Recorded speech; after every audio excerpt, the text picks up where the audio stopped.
este vídeo vamos a resolver el ejercicio de septiembre de 2010, fase general, opción A, problema 2, que dice: tres hilos conductores infinitos y paralelos pasan por los vértices de un cuadrado de 50 centímetros de lado, como se indica en la figura. Las tres corrientes I1, I2 e I3 circulan hacia dentro del papel. Apartado A. Si I1, I2 y I3 son igual a 10 mA, determina el campo magnético en el vértice A del cuadrado. Apartado B. Si I1 es igual a 0, I2 igual a 5 mA e I3 igual a 10 mA, determine la fuerza por unidad de longitud entre los hilos recorridos por las corrientes. Como dato me dan la permeabilidad magnética del vacío, mu sub 0 igual a 4pi por 10 a la menos 7 newtons partido amperio cuadrado. La situación que tenemos es esta, y vamos a empezar por el apartado A, donde me piden calcular el campo magnético en el punto A. Hemos colocado nuestro sistema de referencia con origen de coordenadas en el hilo 2, y para calcular el campo magnético, dado que es un vector, vamos a usar el principio de superposición. El campo total en el punto A va a ser la suma de los campos creados por cada uno de los hilos. Utilizando la regla de la mano derecha podremos determinar la dirección y el sentido de los campos creados por cada uno de los hilos. El campo creado por el hilo 2 va a ser un círculo que va a pasar al punto A. El campo creado por el hilo 3 también va a ser un círculo que pasa por el punto A. Y el campo creado por el hilo 1 será otro círculo que pasa por el punto A. De tal manera que en el punto A el campo 1 tendrá sentido hacia abajo. El campo 2 lo mismo que el campo 3 en el punto A. Para calcular el campo de cada uno de los hilos podemos utilizar la fórmula que me dice que ese campo va a ser mu sub 0, dado que estamos en el vacío, por la intensidad, dividido entre 2pi por la distancia, y multiplicado por el producto vectorial de U sub L por U sub R.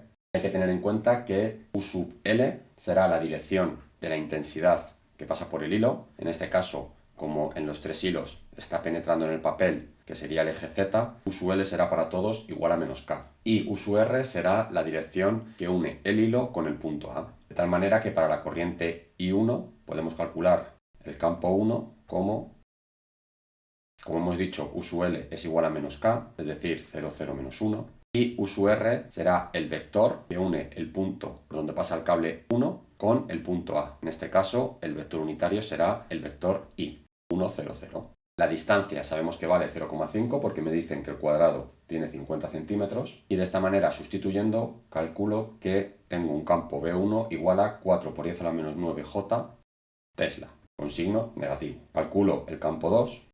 En la fórmula tengo que sustituir la intensidad por intensidad 2 y la distancia por la distancia 2. U sub L va a seguir siendo menos K porque penetra en el plano, y U sub R será el vector que une el hilo I2, que es el origen de coordenadas, con el punto A. Tengo que calcular ese vector, que vamos a llamar R2, que será el 0,5i más 0,5j. Para que sea un vector unitario tengo que dividir entre su módulo, y el módulo del vector será 0,5 por raíz de 2. De esta manera el vector unitario obtenemos que es I más j partido de raíz de 2, que podemos sustituir en el producto vectorial, y de esta manera obtenemos un campo B2 que vale 2 por 10 a la menos 9i menos 2 por 10 a la menos 9j. Hay que tener en cuenta que la distancia 2 será el módulo del vector R2, por lo tanto esta distancia 2 será 0,5 por raíz de 2 metros. Pasamos a calcular el campo 3, donde voy a sustituir la intensidad por la intensidad 3 y la distancia también por la distancia 3. Y multiplico por el producto vectorial. El hilo sigue yendo en la dirección menos K, y en este caso el vector que une el punto por donde pasa el hilo 3 con el punto A es el vector J. Por lo tanto ponemos 0, 1, 0. La distancia 3 también es 0,5, que es el lado del cuadrado, y obtengo un campo que tiene un valor de 4 por 10 a la menos 9i teslas. Por lo tanto, para calcular el campo total, sumo todos los campos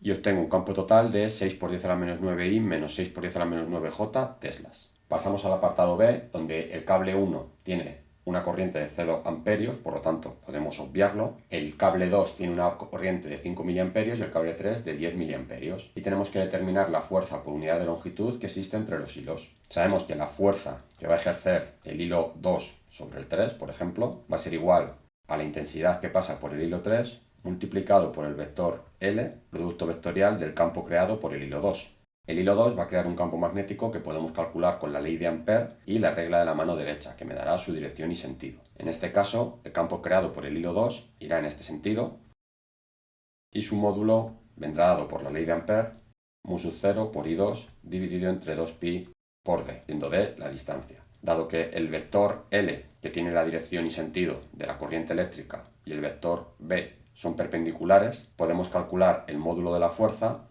como la intensidad 3 por la longitud, por el campo creado por el hilo 2 y por el seno del ángulo que forman el vector L y el campo 2. Dado que alfa son 90, el seno va a ser igual a 1, por lo tanto lo podemos borrar. Como me piden la fuerza por unidad de longitud, puedo dividir entre L y obtengo esta expresión que, sustituyendo, obtengo una fuerza por unidad de longitud de módulo 2 por 10 a la menos 11 newtons por metro. Para calcular la dirección y sentido de la fuerza, aplico la regla de la mano izquierda. En este caso, puedo observar que la fuerza va a ser de atracción entre los hilos.